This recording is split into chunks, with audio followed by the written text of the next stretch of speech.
Hi అండి, అందరికీ నమస్తే. నేను నాగమణి రెడ్డి ఛానల్ నుంచి ఈరోజు మీకు నేను చూపించాలనుకుంది ఏంటంటే, ఈ కరోనా మన పిల్లల్ని ఎంత పని చేసిందండి. కరోనా ఏం చేసింది అనుకోకండి, 2 సంవత్సరాల నుంచి స్కూళ్ళకే రాకుండా ఇంటికే పరిమితం అయిపోయారు కదా పిల్లలు. ఈ 2 ఇయర్స్లో ఒక ఎగ్జామ్ రాయటం తెలియలేదు, ఒక ప్రాక్టీసింగ్ లేదు, ఏమీ లేదు కదా. ఇప్పుడు ఫస్ట్ యూనిట్ టెస్ట్ జరుగుతూ ఉంటే టీచర్స్ ఎంత అవస్థపడ్డారో, పిల్లలు ఎంత అవస్థపడ్డారో. ఈ కరోనా కాదు కానీ మనం ఎంత ఇబ్బందులు పడ్డామో చూస్తే మాత్రం నాకు చాలా బాధేసిందండి. ఎందుకంటే పిల్లలు ఎప్పుడు కూడా మన పిల్లలు ఒక క్వశ్చన్ పేపర్ ఇస్తే ఆ పేపర్ చూసుకొని చక్కగా ఆన్సర్ పేపర్ వాళ్ళే ఓన్గా చదువుకొని చక్కగా నీట్గా రాసేవాళ్ళు. కానీ ఇప్పుడు క్వశ్చన్ పేపర్ ఇస్తే రోమన్ నంబర్స్ వేయటం మర్చిపోయారు, 1, 2, 3 నంబర్లు వేయటం మర్చిపోయారు, కరెక్ట్ లైన్ మీద రాయటం మర్చిపోయారు, కరెక్ట్ గ్యాప్లు ఇవ్వటం మర్చిపోయారు, క్యాపిటల్స్ మర్చిపోయారు, కామాలు మర్చిపోయారు, పులి స్టాపులు మర్చిపోయారు. అమ్మ బాబోయ్, ఇవన్నీ చూసిన తర్వాత నిజంగా ఈ కరోనా దేశానికి ఎంత నష్టం చేసిందో అంతకన్నా ఎక్కువగా పిల్లల చదువులను మాత్రం నాశనం చేసిందండి. నిజంగా ప్రతి టీచరు ఎంతో కష్టపడి నేర్పించుకున్నాం, వాళ్ళకి ఎంత చక్కగా రాస్తారులే అనుకున్నాం. కానీ పరీక్ష టైంలో మాత్రం ఒక్కొక్కరి దగ్గర ఒక్కొక్క టెస్ట్ లాగా టీచర్ మాత్రం ప్రతి టీచరు చాలా కష్టపడాల్సి వచ్చిన అవసరం వచ్చింది. ఎందుకంటే వాళ్ళకి రోమన్ నంబర్స్ దగ్గర నుంచి, నంబర్లు వేయటం దగ్గర నుంచి, క్యాపిటల్స్ దగ్గర నుంచి కంప్లీట్గా రాసారా లేదా అని చెక్ చేసుకోవటమే సరిపోయింది మాకు. నిజంగా ఇంకా దేవుడికి మనం దండం పెట్టుకొని తొందరగా ఈ కరోనాను వదిలేసి ఇక్కడన్నా పిల్లల్ని ప్రశాంతంగా ఇప్పటి నుంచన్నా చదువుకొనిస్తే బాగుండని కోరుకోవాల్సి వస్తుందన్నమాట. నేను టీచర్స్ ఎంత పిల్లలకి కష్టపడి చెప్పుకున్నామో పరీక్ష రాయించేటప్పుడు డబుల్ కష్టపడాల్సి వచ్చిందండి. ఎందుకంటే అన్నీ మర్చిపోయారు పిల్లలు. వాళ్ళ దగ్గర నుంచి, గుణింతముల దగ్గర నుంచి, ఒత్తుల దగ్గర నుంచి, పదాలు, సెంటెన్స్లు, పారాగ్రాఫ్లు ఎలా రాయాలో అవన్నీ నేర్పించుకున్నాం. అలాగే ఇంగ్లీష్ అయినా అంతే చేసాము. మ్యాథ్స్ అయితే అసలు చిన్న చిన్న ఎడిషన్స్, సబ్ట్రాక్షన్స్ కూడా మర్చిపోయారండి. వాళ్ళందరికీ అవన్నీ నేర్పించిన ఎగ్జామ్ వచ్చేసరికి మళ్ళీ ఎలా పేపర్ మీద అప్లై చేయాలా అనేది కూడా పిల్లలు మర్చిపోయారనమాట.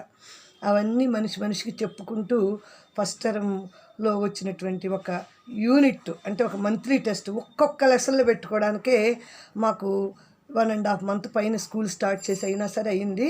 ఈ 1.5 మంత్లో ఒక 1 మంత్ దాకా మేము ఆ రివిజన్ చేయటమే సరిపోయిందనమాట. అంటే రివిజన్ అంటే వాళ్ళు మర్చిపోయిన మొత్తము హిందీ వాళ్ళ దగ్గర నుంచి, గుణింతాల దగ్గర నుంచి ఇవన్నీ నేర్పించుకోవాల్సి వచ్చింది. Hindi, English, maths, science, social అంతా పిల్లలకు కొత్తగానే ఉంది. అవన్నీ కొంచెం నేర్పించుకుంటూ 1 మంత్ దాకా పట్టింది. ఆ 1 మంత్ తర్వాత మేము సబ్జెక్ట్స్ కొంచెం టచ్లోకి వచ్చేసిన తర్వాత 1 లెసన్ కంప్లీట్ చేసుకున్నాం. అందరూ పర్ఫెక్ట్గా వచ్చినాయిలే అనుకున్నాక ఫస్ట్ యూనిట్ టెస్ట్ పెట్టినా కూడా చాలా ఇబ్బంది పడ్డారండి టీచర్స్, పేరెంట్స్.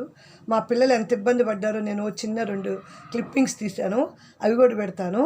అందరి పిల్లలు ఇదే ఇబ్బంది అయ్యి ఉంటుంది. ఆన్లైన్ క్లాసులు రాసే వాళ్ళకైనా అదే ఇబ్బంది ఉంటుంది. ఆన్లైన్లో కాదు ఆఫ్లైన్లో వచ్చిన వాళ్ళకి కూడా మనం మొత్తం నేర్పించుకోవాల్సి వచ్చింది. స్కూళ్ళు వాళ్ళ బాధ్యత మరింత పెరిగిందనమాట. ఎందుకు అంటే వచ్చిన పిల్లలు కూడా రానట్టు ముఖాలు పెట్టేస్తే, వచ్చిన సబ్జెక్టు కూడా రాయలేకపోతే టీచర్స్ ఎంత ఇబ్బంది పడతామో ఇక దేవుడికే తెలియాలి, మనం ఎవరని చెప్పలేము. కానీ మా పిల్లలు మాత్రం ఏదో కొంచెం పర్వాలేదండి, బాగానే ఇంప్రూవ్ అయ్యారు. అది నేను చిన్న క్లిప్పింగ్ తీశాను.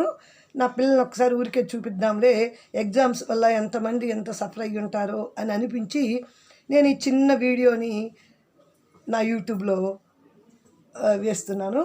దాన్ని మీరు వేరుగా ఆలోచించకండి. నా పిల్లలు వాళ్ళందరూ నా స్టూడెంట్స్ కాదండి, నా కన్న పిల్లలతో సమానం. అందుకే పిల్లలు పడిన కష్టం, టీచర్స్ నా పిల్లలు లాంటి వాళ్ళే కాబట్టి వాళ్ళు పడిన కష్టం కూడా మీకు చూపించాలి అని ఒక చిన్న క్లిప్పింగ్ తీశాను. ఒకసారి చూడండి, మీరు కూడా చూసి మీ పిల్లల పరిస్థితి కూడా ఏంటో అర్థం చేసుకుంటారు. ఆ టీచర్స్ ఎంత కష్టపడతారో మీకు అర్థమవుతుంది అనుకుంటున్నాను. చూడండి ఒకసారి. Indian Ocean lies in the south of India. Second one.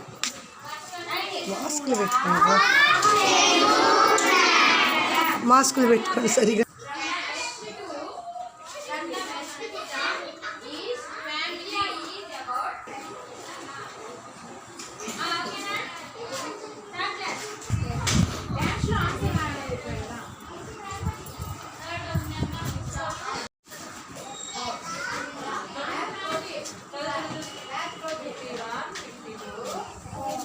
ఇదండి మా పరిస్థితి. అయితే కొంతలో కొంత మేలు అనేసి కొంచెం ఏదో రాశారు. ఇక నెక్స్ట్ మంత్లీ టెస్ట్‌కి కొంచెం ఇబ్బంది లేకుండా వాళ్ళు మేము హ్యాపీగా రాపిచ్చేసుకుంటాం. దేవుడి దయ వల్ల ఈ కరోనా పోగొట్టాలి అంటే దేవుడే కాదండి, మనం కూడా కొంత చేసుకోవాలి. ఇప్పుడు చాలామంది ఏం చేస్తున్నారంటే ఈ కరోనా పోయింది కదా అనేసి మళ్ళీ విచ్చలవిడిగా తిరుగుతున్నారు. అలాంటి పనులు చేయకుండా మన జాగ్రత్తలో మనం ఒక వన్ ఇయర్ అన్నా కనుక ఈ శానిటైజర్ వేసుకోవటం, మాస్కులు పెట్టుకోవటం, సోషల్ డిస్టెన్స్ జాగ్రత్తగా పాటించడం కనుక చేస్తే కనుక తప్పనిసరిగా ఇంకా నెక్స్ట్ ఇయర్ కన్నా ఈ ఇబ్బందులు లేకుండా మనం ప్రశాంతంగా, మన పిల్లలు మనం ప్రశాంతంగా ఉంటానండి. మళ్ళీ మంచి వీడియోతో కలుస్తాను. Thanks for watching friends. Bye bye అండి.